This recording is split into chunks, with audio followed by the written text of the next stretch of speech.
요즘 국내적으로 윤석열 탄핵 때문에 어지럽습니다. 국회에서 탄핵이 이제 통과되고 탄핵안이 통과되고 헌법재판소에서 시시비비를 가리고 있습니다.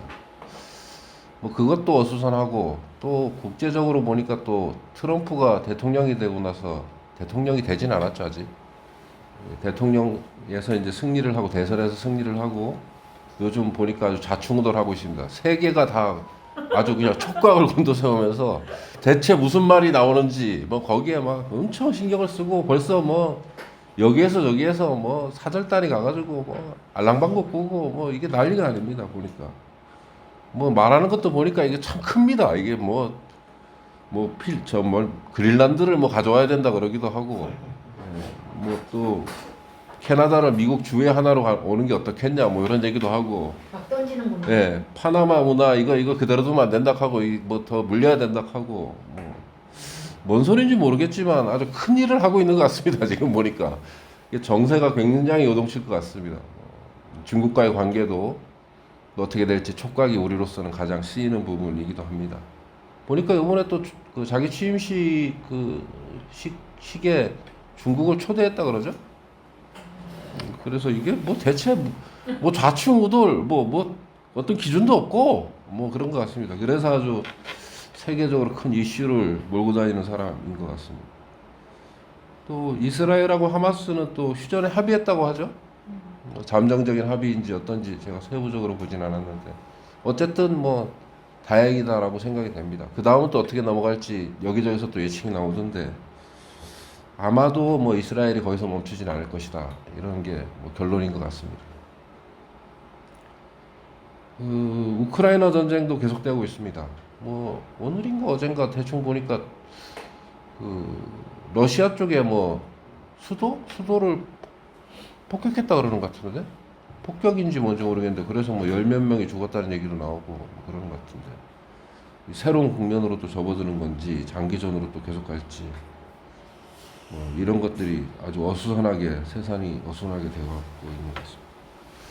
요즘은 어떤 답이라는 게 없는 그런 시기인 것 같아요. 답을 찾기가. 그러니까 답을 다들 찾고 있는데 답이 없는 여기저기에서 전문가라고 얘기하는 사람들도 다 빗나가고 뭐 자기들이 예측했던 게 빗나가니까 다들 못 적어서 이제 뭐 어떤 안을 또 이렇게 내는데 굉장히 다 조심스럽게 얘기하는 그런 분위기인 것 같아서 답지가 없는 상태에서 어떻게 쓰여질지 아주 촉각이 곤두서고 우리 같은 약소국 같은 경우에는 뭐 우리를 또 약소국이라 그러면 또 이상하게 보는 사람들도 있던데 약속은 맞아요. 뭐 약소국입니다. 뭐 어쨌든 식민지 앞에 다행이다. 그 식민지라는 개념은 제 생각에는 조금 이제 다른 개념으로 봐야 될 시점이다라는 거죠. 그렇게 따지면 사실은 뭐 우리나라는 지속적으로 속국의 관계가 있었던 것도 사실인 거고 어떤 식으로든 식민지를 어디에서 어디까지 봐야 되는지 또 이런 세계 질서 속에서 우리 같은 약소국들이 살아남는 방법이 자주만으로 가능한 건지 이런 것도 저는 좀 고민이 되긴 합니다. 그건 제 개인적인 고민이니까 하여튼 그렇습니다. 이 어수선한 뉴스를 보고 있으니까 뭐 전에부터 우리 교회에서는 항상 뭐 이런 것들이 이슈가 돼서 서로 이야기를 나눴습니다만 하나님의 나라라는 게 뭐지? 라는 생각이 드는 거예요. 우리가 추구해야 되는 아니면 추구한다고 생각하는 하나님의 나라가 무엇일까? 이런 생각이 들면서 또 뭐 하나님의 나라 그러면 가장 먼저 떠오르는 게 주기도문이잖아요. 그래서 주기도문에 나오는 하나님의 나라를 한번 생각해보는 시간을 잠깐 가져보는 것도 좋겠다 생각해서 오늘 이 말씀을 준비했습니다. 영준님부터 하나님의 나라가 뭐라고 생각하십니까? 이거 시간을 끌기 위해서 하는 거 아닙니다. 쉽게 하네. 아닙니다. 그런 거 아니라 오해하지 마세요. 갑자기 던지면은 뭐 내가 뭐 빨리 얘기하세요. 하는 게 빨리. 뭐 있는데 빨리. 하나님의 나라 천국 천국. 어. 천국으로 하늘에 있는 건가요? 하늘에 있는 나라는 하나님의 나라고 예. 땅에 있는 나라는 인간의 나라? 천국이고 하늘에 있는 나라는 천국이고 예. 땅에 있는 나라는 하나님의 나라. 아, 그 구별해서 천국은 하늘에 있는 하나님의 나라고 어, 그냥 하나님의 나라는 땅에 있는 하나님의 나라다. 그렇지. 아, 알 것 같으면서도 모르겠네. 하늘은 어디입니까 그럼? 우주를 얘기하는 건가? 하늘은 아, 고통과 아픔이 없는 나라. 그러니까 우리가 이제 하늘나라, 천국, 하늘나라 우리말로 하늘나라잖아요, 천국이. 네. 근데 천국이 그럼 어디 있는 거냐는 거지. 아, 장소가. 아, 장소가 어디야 대체? 아, 물리적이냐. 아, 오케이. 죽어봐야 알지. 그것도 해석이 궁금하네. 아니 그러니까 좀 어쨌든 예, 뭐가 수민님, 되겠냐. 예, 수민님. 저도 많이 옛날부터 많이 생각해봤는데, 일단 그냥 저는 그 하늘나라 하나님 나라. 저는 하나님이 통치하는 나라. 그러니까 하나님이라고 하는 것은 어떤 특정 대상이라기보다 우리가 지금까지 배워온 통상적으로 우리가 그 하나님은 이런 분이다라고 하는 그 모든 것이 오늘 내가 서 있는 이 땅에서 이루어지는 나라. 근데 그런 파라다이스 같은. 근데 그런 곳은 이게 완성으로 끝나는 건 아니라고 보고요. 그러니까 내가 오늘 그렇게 기준을 나를 보고 보면 내가 그렇게 생각하면 되는 것 같지만 공적인 개념으로 보면 좀 더 가까이 요런 우리가 기도했던 이런 내용하고 좀 더 근접하는 것이 아닐까. 현실 세계. 그리고 죽어서는 우리가 이런 것 때문에 늘 분분하게 얘기하거든요. 그런데 아, 건전한 부부십니다. 그런 걸 이렇게 얘기할 정도면은 그런 싸워요. 그러니까 건전한 싸움입니다. 예. 그러는데 공간적 개념은 없는 것 같은데 제가 이제 성경에서 있는 것처럼 배웠기 때문에 있나? 이런 생각도 하긴 하지만 저는 하여튼 하나님이 이게 말이 자꾸 많아지고 길어지는데 아 좋습니다. 아주 좋은 방법입니다. 예. 그거는 모른다는 거지. 유도하지 마세요. 자꾸 옆에서 얘기하고. 오늘 끝내야 다른 사람이 또 하지. 자 말씀해 보시죠, 주연님. 하나님의 나라가 뭐라고 생각하시나요? 하나님 나라. 어떤 거냐고 자신이 생각하는 하나님의 나라. 없는 것 같습니다. 그런 게 없다. 이야 새로운 해석입니다. 기독교인 마음에서 저런 말이 나올 수 있어요. 없으니까 추구하는 거. 그러면 하나님의 나라가 없다. 그냥 없다. 끝입니까? 무야 무? 강은 맞아요. 아까 네. 없기 때문에 추구한다 했듯이 수면이가 하나님 나라는 이루어지지 않을 것 같습니다. 하나님 나라도 없거니와 이루어지지 않을 거라고 믿습니다. 하나님의 나라는 없다. 완성. 존재할 수가 없다. 예. 그래서 그러면 우리는 왜 하나님 나라를 이 땅에 구하느냐? 그게 우리의 궁극적인 목적이다. 그러니까 하나님의 나라는 마음속에서 추구하는 것뿐이지 네. 실제로 이루어지진 않을 것 같다. 네. 이 말씀이죠. 네. 예, 예. 자, 그러나 거기 네. 그것을 향해서 네. 가야 됩니다. 라고 보는데 궁극적으로는 없다고 봅니다. 하나님 나라. 궁극적으로는 불가능하다. 네. 그러나 그것을 향해서 우리는 추구한다. 네. 네. 그게 하나님 나라를 가는 뜻이 아니에요. 아주 굉장히 심오한 얘기입니다. 이게 접어야겠는데? 네, 그만하세요. 결론하고 그러니까 결론이 비슷한 것 같아서 말씀해 주시죠. 제가 생각하는 나라는 하나님의 이제 주권으로 통치되어지는 나라가 하나님 나라고 그 하나님이라 하는 거는 이제 우리가 소위 말하는 완전하신 하나님, 완전히 이제 그 정의로우신 하나님, 그 하나님의 정의가 통치로 이루어진 나라, 하나님 나라. 그건 이제 우리가 살아있을 때는 이제 우리 가운데 임하여야 되는 나라가 하나님 나라고 또 우리 가운데 이제 우리 교회 속에서도 하나님 나라 이루어질 수 있고 맞아. 궁극적으로는 이제 우리가 이제 어떤 공간적인 그 변증 그거는 공간적인 개념이 할 수는 있겠지만은 하여튼 우리가 궁극적으로 가는 나라 그게 하나님 나라 그런 거죠.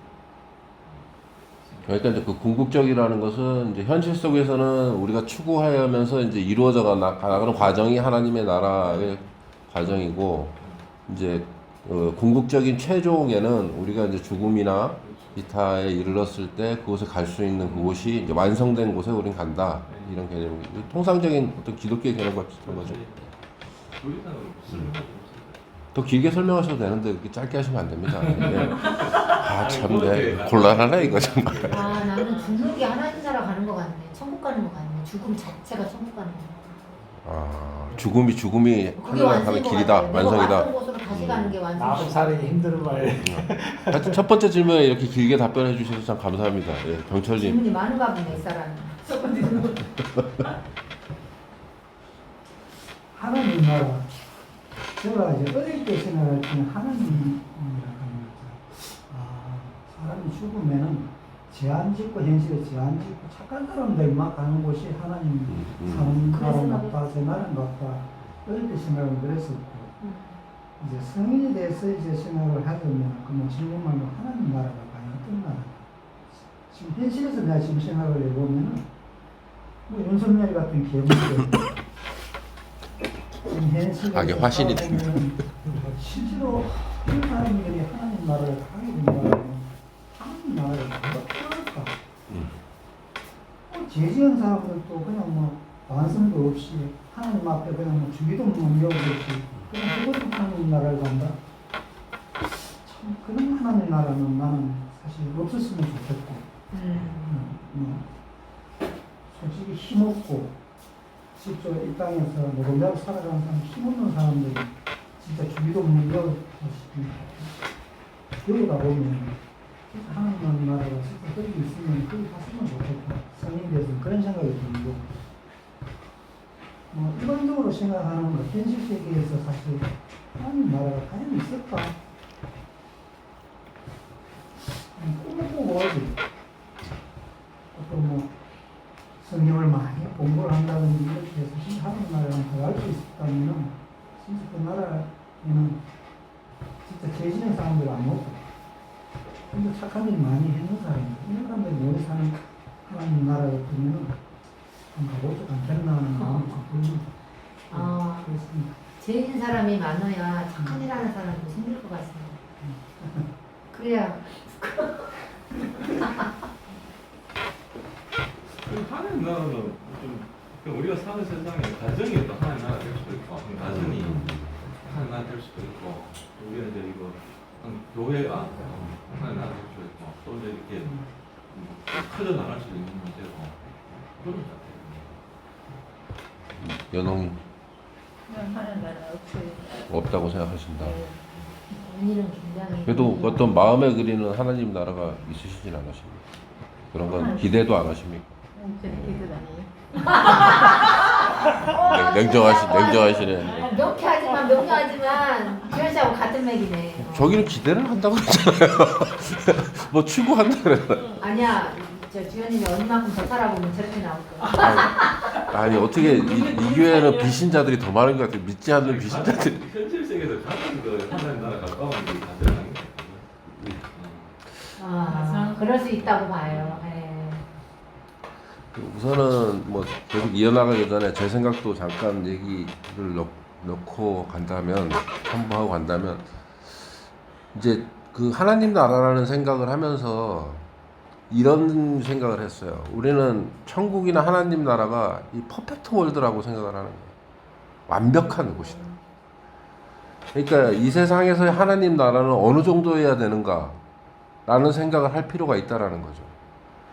이게 뭐냐면 너무 퍼펙트 월드만 생각하다 보니까 이것은 추구할 수도 없고 이룰 수도 없다고 생각하는 거예요. 근데 이제 그것은 다른 말로 얘기하면 만족도가 없는 삶이 되는 거죠. 그러니까 이게 만족도라는 것이 내가 추구하는 게 100이라 그러면 80이 되나 70이 되나 60이 되나 똑같아요. 만족이 없는 거예요. 맞잖아요.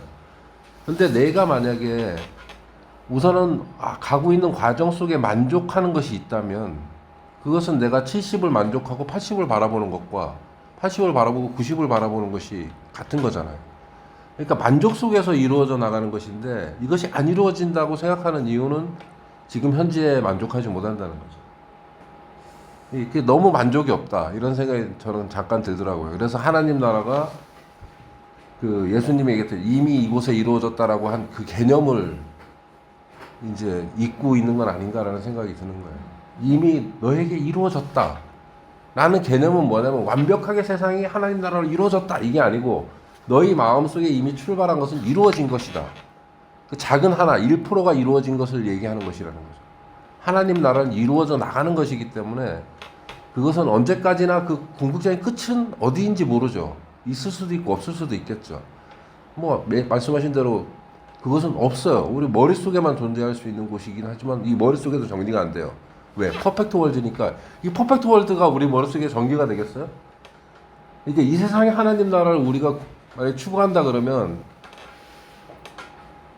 100%를 우리가 만들어낼 수 있겠냐는 얘기죠. 모든 어떤 사람의 불만이 없는 곳 이런 것이 물리에서도 우리가 물이 끓는 대로 100도라고 하지만 100도라고 정의할 수 없다고 그러더라고요. 정의할 수 없죠. 어떤 물질이 있냐에 따라 틀리고 여러 가지 또 뭐 변화무쌍한 것이 있고 100도시에서도 아직 물로 남아있는 것이 있고 기체로 가는 것이 있고 이러니까 실제로는 100도시라는 기준이 기체가 발생되는 기준인데 이게 애매모호하죠. 실제로 보면 실제 현실에서 보면 그것은 뭐 이렇게 문서상으로만 남는 겁니다. 그러니까 우리가 이제 어떤 개념을 정리할 때 어떤 이제 물리적 내지는 이 세상의 개념을 정리할 때는 없는 것을 가지고 개념을 정리하거든요. 이게 대표적인 게 점이죠. 점은 존재하나 존재하지 않는 거예요. 왜냐하면 면적을 차지할 수 없는 점은 현실에 존재할 수 없거든요. 근데 점은 우리 머릿속에서의 점은 면적을 차지하는 점이에요. 최소한. 네, 그것을 가지고 계산하는 거거든. 있다라고 생각하고 그런 것이 있다 가정하자에서 출발하는 게 점이라는 개념이고 선은 2차원이죠. 여기에서 저기까지 걷는 선인데 실제로 면적이 존재한단 말이에요. 우리가 긋다 보면 다 면적이 존재하죠. 근데 실제로의 머릿속에서의 선은 면적으로 존재하지 않는 하나의 직선이에요. 개념이 없죠. 그럼 면적을 이렇게 그리다 보면 최적이 발생해요. 위에 높이가 발생한단 말이죠. 근데 높이가 존재하지 않는 면적이 존재할 수 있냐? 없죠. 맞잖아요.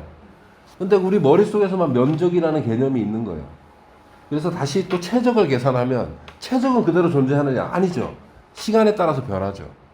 그런데 변하지 않는 최적이 있다라고 계산하는 거예요. 맞잖아요. 밑방미터 이렇게 가로 세로 높이가 있는 어떤 것이 존재한다는 개념 속에서 이제 머릿속에서 출발하는 것들이죠.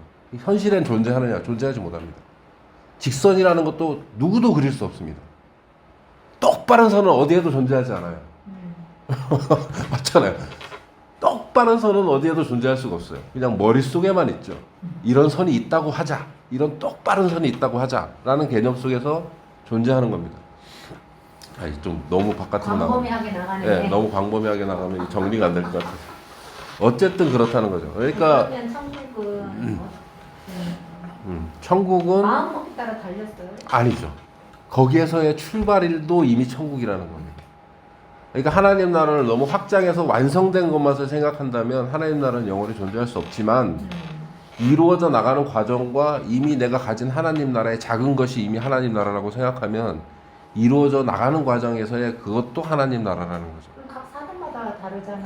퍼펙트한 하나님 나라는 재미없잖아요.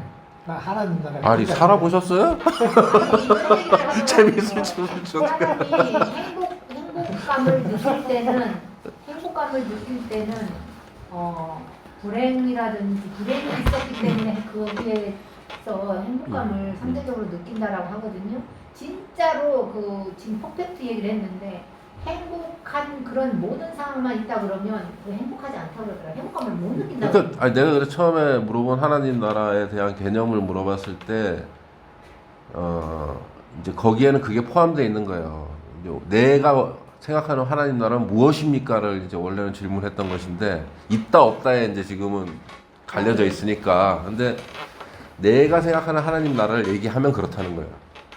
그러니까 이미 내 안에 존재하고 있는 작은 점, 머릿속에만 존재하는 어떤 점, 내지는 어떤 면적, 어떤 최적이 있다면 하나님 나라에 대한 최적이 있다면 그건 이미 이루어진 하나님 나라를 내가 가지고 있다. 라는 개념에서 출발한 거죠. 그러니까 하나님 나라는 영원히 이루어질 수 없는 게 아니고 이미 이루어졌고 예수가 그 제자들에게 이곳에 하나님 나라가 이루어졌다라고 얘기한 개념이 이제 그것이 아닌가라고 얘기하는 거예요. 작은 무엇이 이루어진 것도 이미 하나님 나라다. 그러니까 하나님 나라의 범위를 너무 크고 완성된 것만을 생각하는 것은 이제 영원히 어떻게 보면은 무기력감에 빠질 수 있는 그런 방법이 아닌가 하는 생각에서 잠깐 생각을 했던 겁니다. 다시 본론으로 시간이 좀 많이 갔네요. 네, 그래서 힘내시죠, 이제. 그럴까요? 아주 소적의 성과를 이뤘습니다. 이 서두가 이게 서두. 지금 서두인데 끝내주시오. 이게 서두인데 뒤에가 많진 않아요. 사람이 아주 지가 용악하네 아주. 이 당시 그 주기도문을 이제 가르쳐준 예수의 그 시대를 보면 우리가 잘 알다시피 로마의 치하에 있었습니다. 그 예수 이후에 뭐 이런 글들이 뭐 마가복음, 마태복음, 누가복음, 요한복음 기타 등등이 쓰여졌던 그 시대는 보면은 이미 로마도 더 강력한 어떤 황제 중심의 사회를 이루고 있었고, 그래서 이 초기 기독교는 로마 황제가 공적인 숭배의 대상이던 시대에 살고 있었다고 추정할 수 있습니다.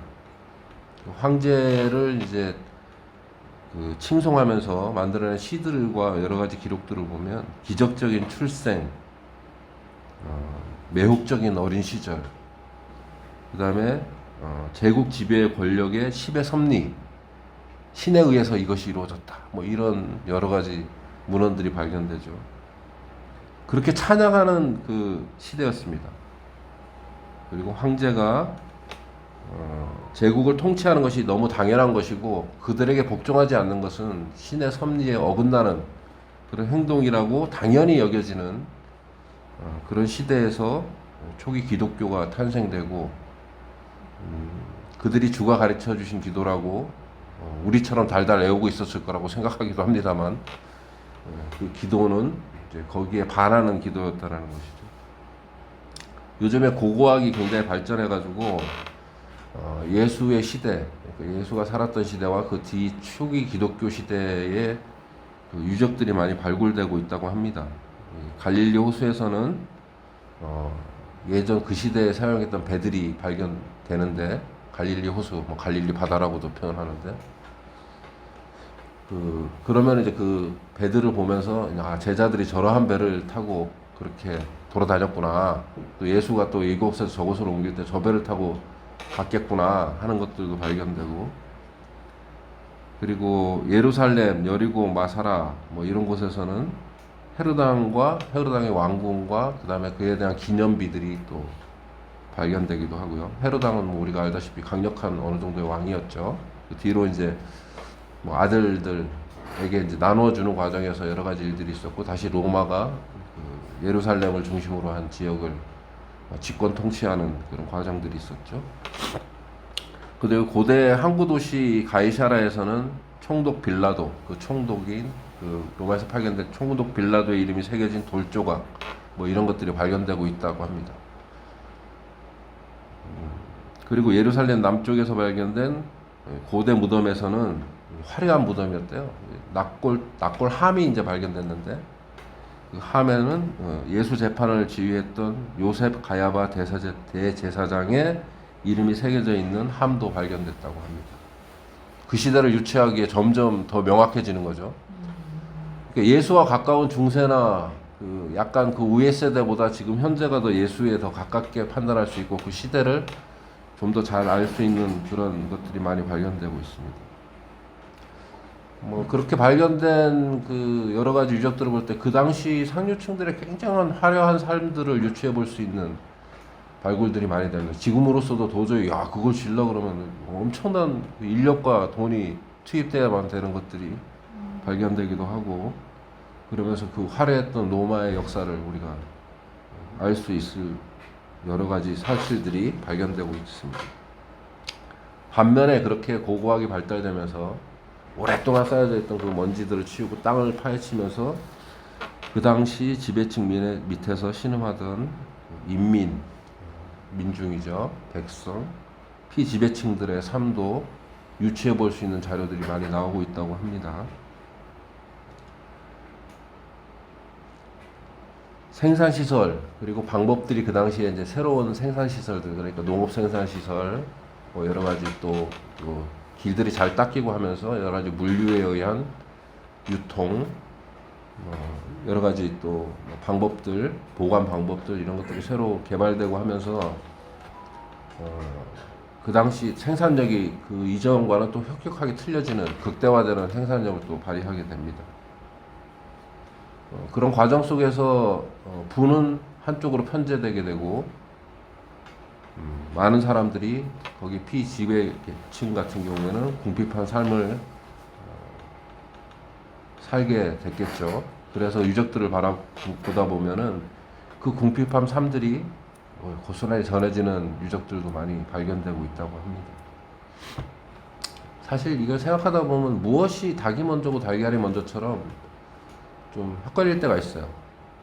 그러니까 사람이 살다가 생산력이 극대화되면서 빈익빈 부익부가 더 심화되는 것인지, 빈익빈 부익부에 의해서 생산력이 극대화되는 것인지가 좀 헷갈릴 때가 있습니다. 왜냐하면은 농업 생산력을 만약에 예를 들면 우리가 그냥 원래대로 하면 벼를 심는다 그러면 그냥 이렇게 씨를 뿌려서 그냥 그대로 수확을 하면 되잖아요.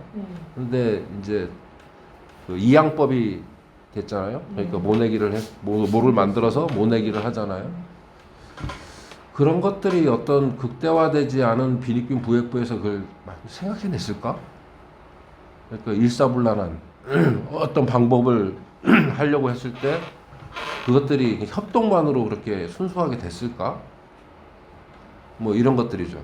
그러니까 권력을 가진 자와 힘을 가진 자와 힘이 없는 자, 그 밑에서 일할 수밖에 없는 자들이 생겨서 야, 몇 날 며칠 며칠 나와 이렇게 돼서 그것들이 일사불란하게 이루어지는 그런 것들이 오히려 더 생산력의 다른 방법들을 생각해낼 수 있는 것들은 아닌가? 이런 거죠. 그러니까 그 당시에 이전에 만약에 생산을 보면 뭐 원시시대 때는 그랬다 그러잖아요.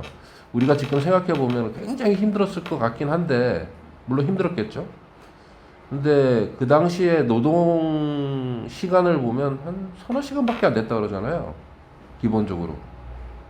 그들은 더 모을 필요가 없었던 거죠. 그러니까 가족들이 먹을 만한 식량이 구해지면 쉰 거예요. 그러니까 하루에 사냥을 위해서 나가서 일하는 시간은 서너 시간밖에 안 되는 거예요. 채집이나 사냥을 위해서. 서너 시간 돌아다니면 먹을 게 와서 먹고, 그 다음에 할 일 없으니까 뭐 여러 가지 놀이도 하고, 뭐 그 만들어 먹는 과정도 있고, 뭐 여러 가지를 하겠죠.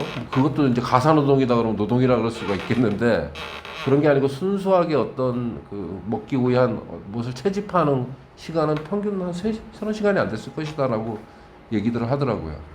그러니까 그런 삶들 속에 익숙해져 있는 삶 속에서 제국주의가 결국은 생산의 극대화를 만들어내는 거죠. 왜냐하면 이들을 노예화시켜서 극대적인 생산력을 만들어내야 자기들이 부를 축적하게 되거든요. 그러니까 잉여 생산물을 만들게끔 하는 게 결국 제국주의의 어떤 한 모습이라는 생각도 잠깐 해봤습니다. 뭐가 먼저인지는 사실 좀 헷갈리긴 해요. 그러니까 어떤 기술 개발이 그것을 가속화시켰는지, 아니면 가속화된 그 계급사회가 기술 생산력을 극대화시켰는지는 좀 생각해 볼 문제지만 그것들이 동시다발적으로 이루어졌다고 생각을 할 수 있죠. 다들 재미없으신 표정인데. 재밌죠? 집중하게 되는 내용이라고. 그렇죠. 네, 그렇습니다. 어쨌든 그런 잉여생산물이 극대화되고 하면서 좀 더 풍요로워진 노마를 살고 있는 대다수의 그 민중들은 가정이 파괴되고 여러 가지 범죄와 생계 수단이 상실되고 생산 수단이 상실되니까 결국 노예나 거기에 속해 있는 뭐 그런 집단으로 전락할 수밖에 없고, 아니면 유리하는 자들이 되고, 이렇게 되는 과정 속에서 이제 질병에 노출되고 많은 고통 속에 있었다는 것을 우리는 추산해 볼 수가 있습니다. 그 삶들 속에서 그들은 가만히 있었겠느냐 하는 거죠. 그들은 가만히 있는 것처럼 보였지만 실제로 마음속에서는 항상 새로운 세상을 꿈꿨을 겁니다. 그러한 시대를 살았던 초기 기독교인들도 그러한 하나님의 나라를 꿈꿨을 겁니다. 그래서 그들은 거기에 멈추지 않고 그 대상을 예수라는 것으로 찾아냈다고 저는 생각을 하거든요.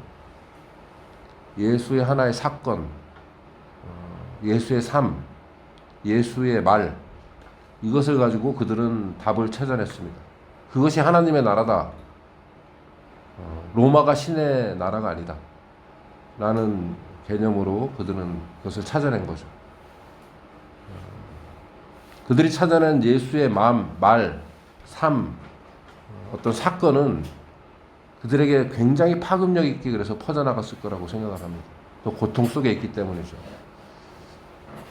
그 고통 속에서 자신들이 생각하는 하나님의 나라의 상이 우리가 지금 보고 있는 신약 곳곳에서 쓰여져 있다고 저는 생각을 합니다. 이것은 다른 말로 얘기하면 이제 좀 다른 개념으로 생각을 좀 해봤는데, 이것은 예수의 말이 그들을 변화시키고 그들을 각성하게 했는지, 아까 닭이 먼저냐 달걀이 먼저냐 똑같은 건데, 아니면 그들의 삶이 예수의 삶과 그 생애, 말, 사건, 예수의 사건, 이것을 대안으로 선택한 건지는 여러 가지 분분한 얘기들이 있지 싶은데, 저는 아무래도 후자 쪽에 좀 무게가 가는 게 사실입니다. 아마 그들은 자기들의 탈출구로서, 자기들의 삶의 탈출구로서 예수의 삶을 듣는 순간, 아, 그래, 저것이 맞는 답이야 라고 생각해냈다는 거죠. 예수의 말을 들으면서 그들이 변화되고 새로운 것이 됐다는 그런 것보다는 자신의 피폐되는 삶 속에서 예수를 하나의 대안으로서 선택되어진 것이라고 저는 생각을 합니다. 그래서 성서가 좀 더 귀중한 것이 아닌가. 왜냐하면 그 시대를 사는 사람들이 예수의 이야기를 그려낸 것이거든. 그러니까 들려오는 예수의 이야기를 하나의 스토리로 만들어낸 것이거든. 그래서 이 성서가 더 귀한 것이다. 저는 그렇게 생각을 합니다. 그것이 온전한 예수의 삶을 그 당시에 누군가가 기록해서 그것을 그들에게 전파했다면 좀 다른 의미겠죠. 왜냐하면 이것이 저것을 강요하는 것이 되니까. 하지만 그들의 삶 속에서 느낀 참 야훼의 아들은 이러한 삶이다 라는 것을 예수로 투영해서 그들이 그려냈기 때문에 이것이 바로 진정한 야훼의 아들의 일대기가 되는 것은 아닌가, 이렇게 생각을 합니다. 이해가 안 되시는 눈빛을 이해가 되시죠? 이해를 다 해야 되니까. 해야 돼요. 아니, 그럴 필요는 없. 아니, 그러니까 납득이 되시냐? 그러니까 이게 그러니까 이제 이해가 된다는 것은 내 생각과 동의해달란 말은 아닙니다. 그런데 이제 무슨 얘기를 하는지는 알겠어. 뭔가 납득은. 그러니까 무슨 얘기 하는지는 알겠어 정도로 이제. 납득이가 오려고도 하고 가려고도 하고. 그런 것이 이제 제 요 근래 생각들이었습니다. 네. 뭐 이것이 시작된 이러한 이 꼬리에 꼬리를 무는 생각의 시작은 저번에 말씀드렸던 4학년짜리 꼬마들에게서 시작이 됐습니다. 이제 그들이 이제 걔들이 저를 이제 가끔 선생님이라고 불렀다, 사장님이라고 불렀다는데 사장님은 예수가 살아있다는 걸 믿으세요? 이런 말 한마디에 이 꼬리에 꼬는 이제 물음들이 시작됐고, 애들이니까 그렇게 이런 것까지 오게 됐다는 거죠. 예수의 사건, 삶, 어떤 말들은 그 민중에 의해서 재해석되고 그들의 피폐한 삶 속에서 있어야 될 하나님, 진짜 신 야훼의 아들의 상을 예수의 투영해서 그려낸 것이죠. 그래서 그것이 더 귀중하다는 것입니다.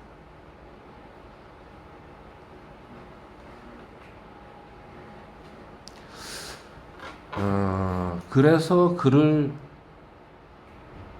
야훼의 아들이라고 고백한 것이 시작되었고 그들이 재편집된 재편집이라 그러면 이제 없는 사실을 각색했다는 의미가 아닌 재해석된 예수의 삶 속에서 그들은 진정한 하나님의 아들을 그려낸 거죠. 이러한 상이다라는 것을 그려낸 것이죠. 예수는 민중이었고 그들과 같은 처지에 있던 사람으로 우리는 알고 있습니다.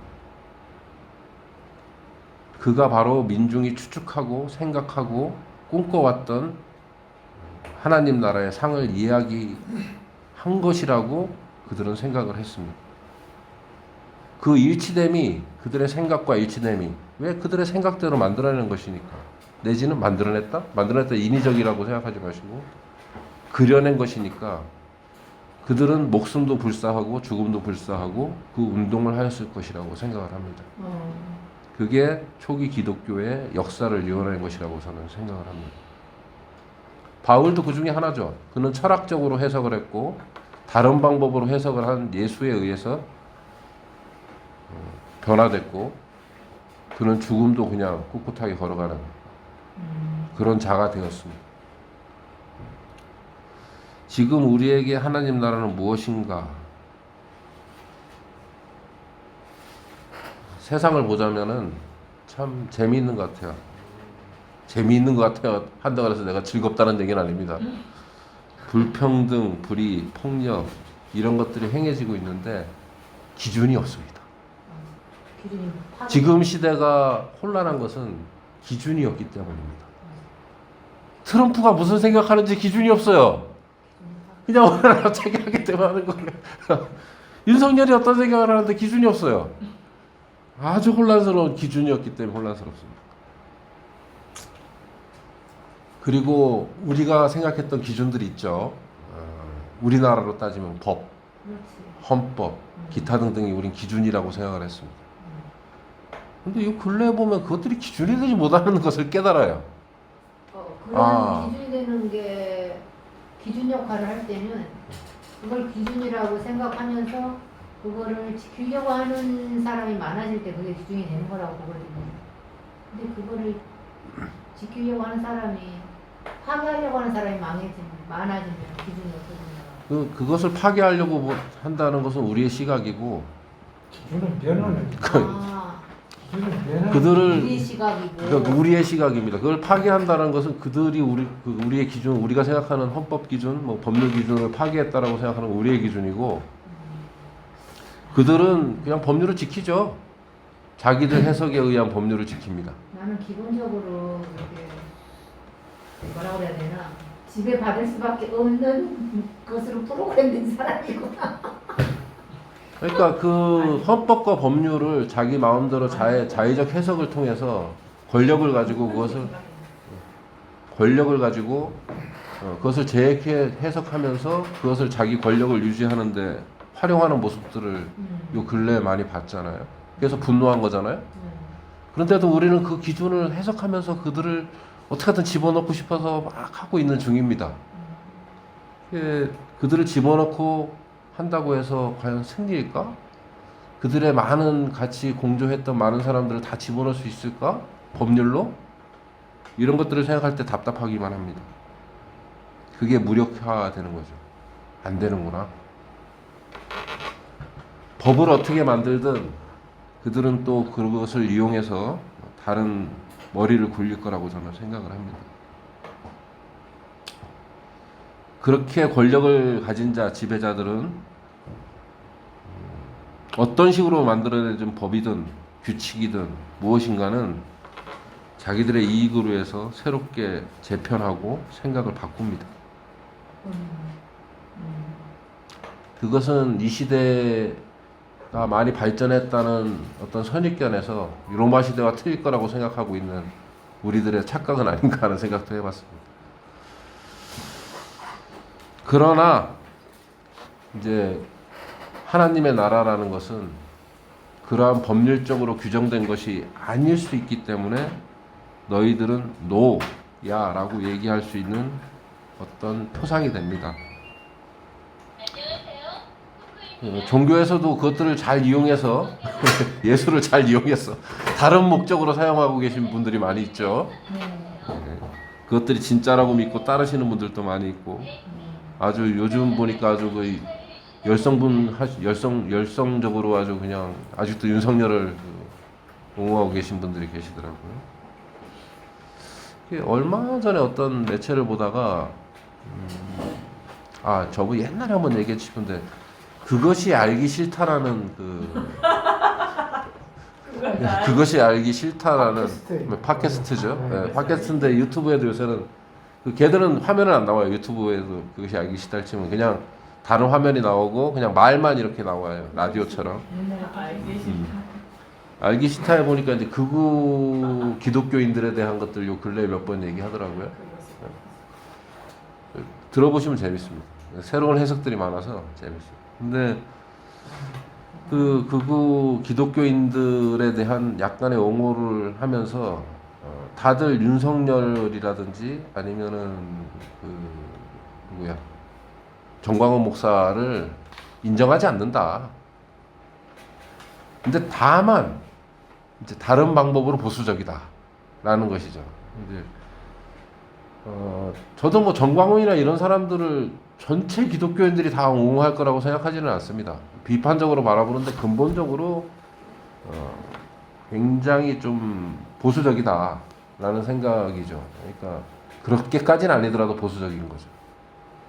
뭐 일부 옹호하고 아니면 양비론 비슷하게 넣기도 하고 아니면 무작정 난 모르겠고 뭐 이런 식이기도 하고 뭐 그런 것 같아요. 많은 사람들이 보면 지금은 현재로는 기독교를 중심으로 이 극우 보수 단체들 극우 보수라 그래야 되나 그걸 뭐라 그래야 되는 거예요? 폐악질을 하는 그 단체를 뭐라 그래야 되나? 뭐라 미친 사람들이라 그래야 되나? 네. 어쨌든 그런 그룹들이 기독교의 이름으로 하고 있는 거죠. 많은 부분들이 그런 것 같아요. 이제는 진짜 남아 있는 게 그쪽은 아닌가. 물론 이쪽 대구 지역은 뭐 기독교가 아니더라도 그러신 분들이 좀 있긴 한데 그렇지 않고 대부분의 다른 지역들은 보면 기독교 중심적으로 그렇게 요즘은 더 움직이고 있는 것 같아서 씁쓸하고 왜 그럴까 이런 생각이 듭니다. 되돌아보면은 기독교가 정치 운동을 한 지가 꽤 오래됐죠. 어쨌든 정치권으로 들어가고 싶어서 뭐 여러 가지 당도 만들었다가 뭐 했다 한 게 제 기억으로도 80년대에도 아마 그랬던 걸로 기억을 하는데 그 대형교회 목사님들 위주로 해서 목사들 하여튼 그 아들 위주로 해서 그 이제 기독교 당을 만들자 이런 운동들이 그때부터 굉장히 지속적으로 해왔는데 이렇게 그 당시에도 극우적이진 않았는데 물론 반공 이런 걸 표명하긴 했습니다만 근데 점점 더 굉장히 심해지고 있는 것 같다는 생각을 좀 합니다.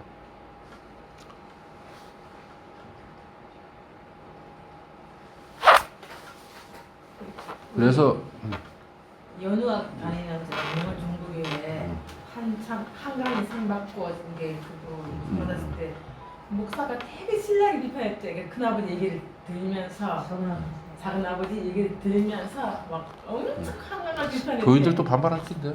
예? 어쨌든 예.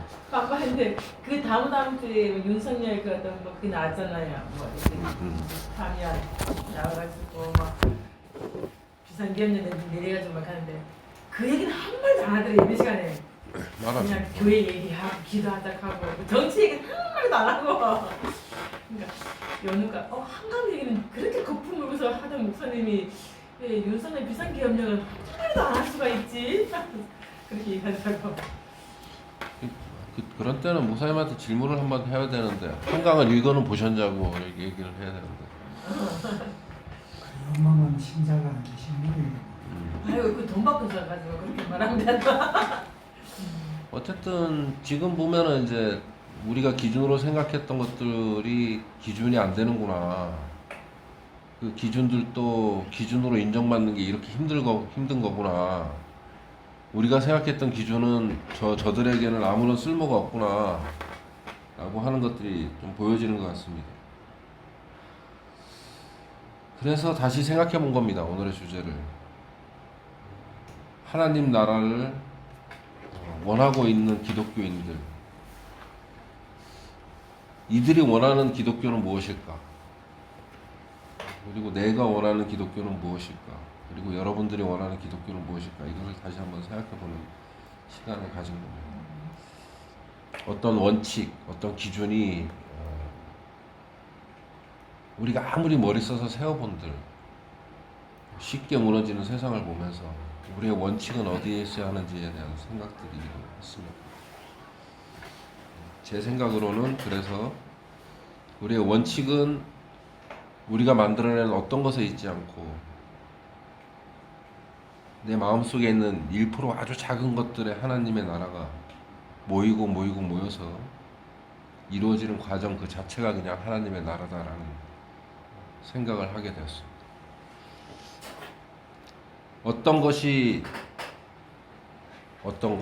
어떤 그룹이 정치를 잡고 어떤 그룹이 나라를 통치하고 어떤 민족이 세상을 지배한들 그것들은 이루어지지 않을 거라는 생각입니다. 예수의 삶, 예수의 사건, 예수의 말은 해석하는 나의 마음속에 이미 존재하고 있고 그것이 작은 하나님의 나라의 1%라는 생각을 했습니다. 이것을 알아챈 내 마음에 하나님 나라가 있는데 여러분의 마음속에도 하나님 나라가 있을 거라고 생각을 하고 그것이 함께하는 이곳에 하나님 나라가 이루어졌다는 생각을 했습니다. 감사합니다. 기도하시겠습니다. 감동이다.